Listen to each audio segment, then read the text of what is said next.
Operation सिंदूर को छुटपुट घटना कहना न सिर्फ निंदनीय है, बल्कि भारत की सेना के शौर्य और पराक्रम और 140 करोड़ भारतवासियों की भावनाओं का अपमान। पहले राहुल गांधी और अब खड़गे जी के बयान के बाद एक बात बहुत साफ हो गई है कि पिछले कुछ दिनों में इंडी गठबंधन के नेताओं के जो बयान आ रहे हैं, ये कोई अनायास मुंह से निकले बयान नहीं है। यदि यह अपने गठबंधन को इंडिया गठबंधन कहने का प्रयास करते हैं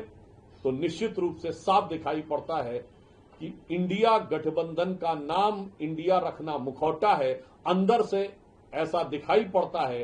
कि ये पॉपुलर फ्रंट ऑफ पाकिस्तान होता चला जा रहा है। सोनिया गांधी जी आतंकवादियों के लिए आंसू बहा चुकी है कि कांग्रेस की सोच राष्ट्रवाद के लिए जितनी छोटी है, आतंकवाद के लिए उनकी खाल उतनी ही मोटी। कांग्रेस अध्यक्ष मल्लिकार्जुन खड़गे जी द्वारा आज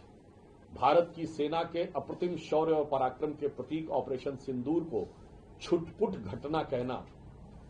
न सिर्फ निंदनीय है, बल्कि भारत की सेना के शौर्य और पराक्रम और 140 करोड़ भारतवासियों की भावनाओं का अपमान। इससे पूर्व राहुल गांधी जी अनेक प्रकार के अवांछित और अनर्गल बातें करते हुए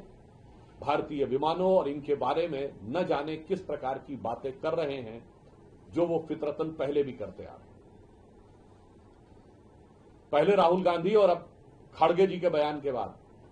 एक बात बहुत साफ हो गई है कि पिछले कुछ दिनों में इंडी गठबंधन के नेताओं के जो बयान आ रहे हैं,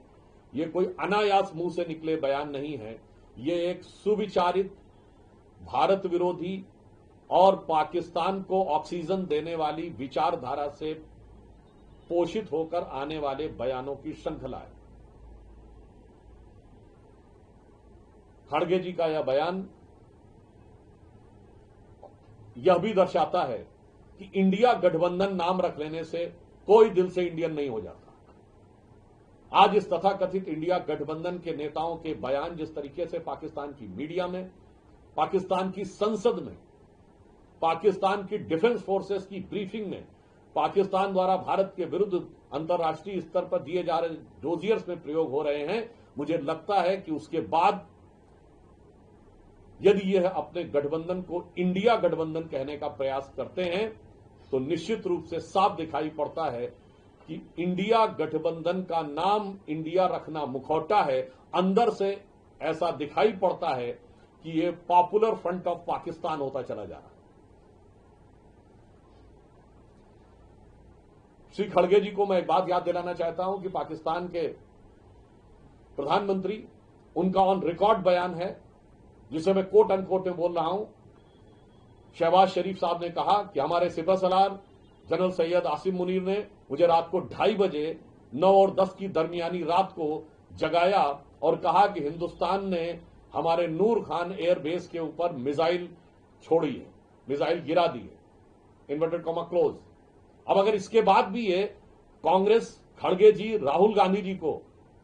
छुटपुट घटना नजर आती है तो यह दर्शाता है कि उनकी सोच कितनी छोटी है। इसके साथ हम यह भी बताना चाहते हैं कि भारत की सरकार और सेना के लिए सराहना के वाक्य न बोलने वाली ये वो पार्टी है जिसने अपने समय में हुए आतंकवादी घटनाओं का सेना के आग्रह और तैयारी के बाद भी एक बार भी जवाब नहीं दिया। ये वो पार्टी है जिसके नेता सिद्धू जी जाकर पाकिस्तान के सेना अध्यक्ष को गले मिल चुके हैं, जिसके नेता मणिशंकर अय्यर जाकर पाकिस्तान में मोदी जी को हटाने के लिए गुजारिश कर चुके हैं और जिनकी सर्वोच्च नेता सोनिया गांधी जी आतंकवादियों के लिए आंसू बहा चुकी है। इस पूरे परिप्रेक्ष्य में देखें तो एक बॉटम लाइन बिल्कुल साफ हो जाती है कि कांग्रेस की सोच राष्ट्रवाद के लिए जितनी छोटी है, आतंकवाद के लिए उनकी खाल उतनी ही मोटी। आज ऐसा लग रहा है कि कांग्रेस और इंडी गठबंधन के नेताओं में पाकिस्तान में चैनलों में अपनी पॉपुलैरिटी पाने की एक होड़ सी लग गई है। हो सकता है खड़गे जी का यह बयान कर्नाटक की स्थानीय राजनीति से भी प्रेरित हो कि जब सिद्धारमैया जी के बयान को इतनी पॉपुलैरिटी पाकिस्तान में मिल गई तो मुझे क्यों नहीं मिलनी चाहिए। और कांग्रेस में पूर्व मुख्यमंत्री चन्नी जी से लेकर विजय वडेट्टीवार जी से लेकर अनेक नेताओं में जिस प्रकार की होड़ लगी हुई है,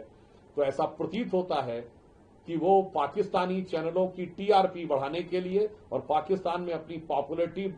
प्राप्त करने के लिए एक कट थ्रोट कंपटीशन, गला काट प्रतिस्पर्धा में लगे हुए हैं, भले ही इसमें भारत की गरिमा, सेना के शौर्य का अपमान क्यों न हो जाए। इसलिए हम इस बयान को निंदनीय तो मानते हैं, पर कांग्रेस पार्टी और इंडी गठबंधन की एक सोची समझी रणनीति का हिस्सा मानते हैं।